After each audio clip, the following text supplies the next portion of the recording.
Hi hello. നമ്മളെ സൗഭാഗ്യയിൽ നമുക്ക് ഇപ്പം ട്രാവൽ ചെയ്യാൻ കുറച്ച് ട്രാവലിംഗ് ആപ്പ് ഞാൻ പരിചയപ്പെടുത്തി തരാം. ഇവിടുത്തെ മെയിൻ ഒരു പ്രോബ്ലം എന്ന് പറഞ്ഞാൽ നമുക്കിവിടെ ഒന്ന് ഈ കോയിൻസോ അല്ലെങ്കിൽ ക്യാഷോ കൊടുത്താൽ മാത്രമേ നമുക്ക് ടിക്കറ്റ് കിട്ടുള്ളൂ.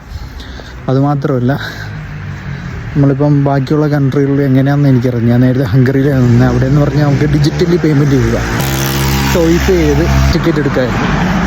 ചില ബസ്സുകളിൽ മാത്രമേ ഉള്ളൂ അങ്ങനെ എടുക്കാൻ പറ്റുന്നത്. ഇവിടെ മാക്സിമം എന്ന് പറഞ്ഞാൽ ടിക്കറ്റ് ഡിജിറ്റലി എടുക്കാൻ ആദ്യമേ ഒരു പുതിയതായിട്ട് ഒരാൾ വരുമ്പം ഡിജിറ്റലി ഇവിടുത്തെ ആപ്പ് എന്താണെന്ന് ആർക്കും അറിയത്തില്ല. പുതിയതായിട്ട് വരുന്ന ആൾക്കാർക്ക് അത് എങ്ങനെ എടുക്കാണ്ട് എന്നുള്ള കാര്യങ്ങൾ അറിയത്തില്ല. കാരണം ഇവിടെ ഒരു 3-4 ആപ്പുണ്ട്. ഞാൻ കാണിച്ചു തരാം.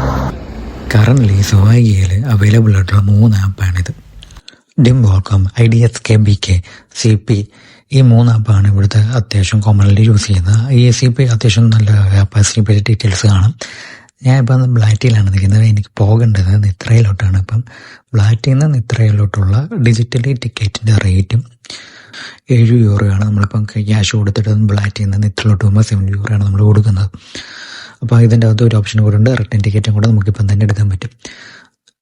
എന്ന് പറഞ്ഞാൽ അപ്പ് ആൻഡ് ഡൗൺ ടിക്കറ്റാണ്. അപ്പോൾ അതിൻ്റെ ഫെയർ നമ്മളിപ്പം 14 യൂറോ പ്രതീക്ഷിക്കുകയാണെങ്കിൽ നമുക്ക് 10.80 സെൻറ്റും 10.70 സെൻറ്റുമാണ് കാണിക്കുന്നത്. CPയുടെ ഒരു benefit, up and down ticket ഇപ്പം ട്രെയിനിൻ്റെ എടുത്താൽ പോലും ഇങ്ങനെ ആയിരിക്കും വരുന്നത്. IDSBKയുടെ ഡീറ്റെയിൽ കാണാം. ഇതിൻ്റെ അകത്ത് നമുക്ക് മന്ത്ലി പാസും കൂടി എടുക്കാൻ പറ്റും. അപ്പോൾ നമുക്കിപ്പം ജസ്റ്റ് നമ്മളിപ്പം ബ്ലാറ്റ്, ഇത് ഏറ്റവും കൂടുതൽ യൂസ്ഫുൾ ആകുന്നത് ബ്ലാറ്റിൽ നിൽക്കുന്ന ആൾക്കാർക്ക് കേട്ടോ. കാരണം അവിടുത്തെ റേറ്റാണ് നമ്മൾ ട്രാം അല്ലെങ്കിൽ ഇലക്ട്രിക് ബസ് അതിൻ്റെ ടിക്കറ്റ് ഫെയർ ആണ് കാണുന്നത്. നമ്മളെപ്പോഴും എടുക്കുമ്പോൾ ബേസ് ടിക്കറ്റ് മാത്രമേ എടുക്കാവുള്ളൂ. എന്ന് പറഞ്ഞാൽ ഒരു സ്ഥലത്തുനിന്ന് ഒരു സ്ഥലത്തോട്ട് ഇറങ്ങുമ്പോൾ ഉള്ള ടിക്കറ്റ് അതിപ്പം 2 സോൺ വെച്ചിട്ടായിരിക്കും വരുന്നത്.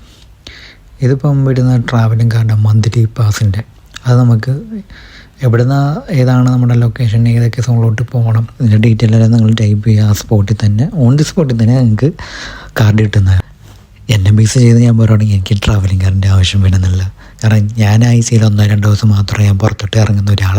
കാരണം ഇവിടെ ഡ്യൂട്ടിയാണ് മച്ചാൻ, അടിപ്പണി.